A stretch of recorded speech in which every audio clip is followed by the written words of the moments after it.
नमस्कार दर्शकों, हमारे चैनल में आपका स्वागत है। इस पूरे ब्रह्मांड में दो प्रकार की ध्वनि विद्यमान है।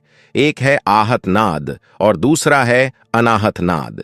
ऐसी ध्वनि जो कम से कम किन्हीं दो वस्तुओं के टकराने से उत्पन्न होती है वह है आहत नाद, और जो ध्वनि बिना किन्हीं वस्तुओं के टकराने से ही उत्पन्न हो उसे अनाहत नाद कहते हैं। आहत नाद को आहत नाद इसलिए कहते हैं क्योंकि इसमें दो वस्तुएं एक दूसरे से टकराकर आहत होती हैं, यानी कि वे पीड़ित होती हैं और उनमें ध्वनि उत्पन्न होती है।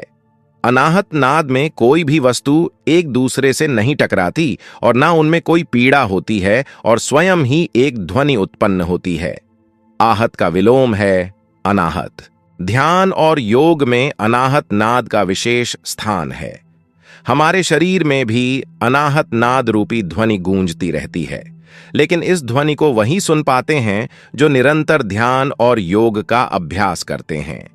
अनाहत नाद रूपी ध्वनि असंख्य प्रकार की होती है और हर साधक को भी अलग अलग ध्वनि सुनाई देती है। ऐसा ही एक साधक के साथ हुआ। उन्हें भी अनाहत नाद रूपी ध्वनि सुनाई देने लगी। वे साधक बताते हैं कि वह कभी कभी जब उन्हें समय मिलता है तो वह निष्काम भाव से ध्यान और योग का अभ्यास करते हैं। पिछले कुछ दिनों में रात के समय में वे जब सोने के लिए जाते थे तो उनके कभी दाएं कान में तो कभी बाएं कान में एक आवाज सी आती रहती थी।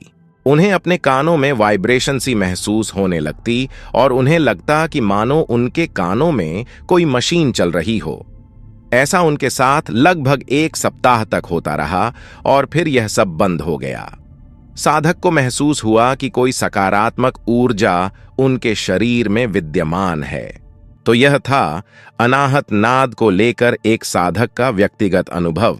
वीडियो को लाइक करें, शेयर करें और हमारे अगले ज्ञानवर्धक वीडियो देखने के लिए चैनल को सब्सक्राइब करें। धन्यवाद।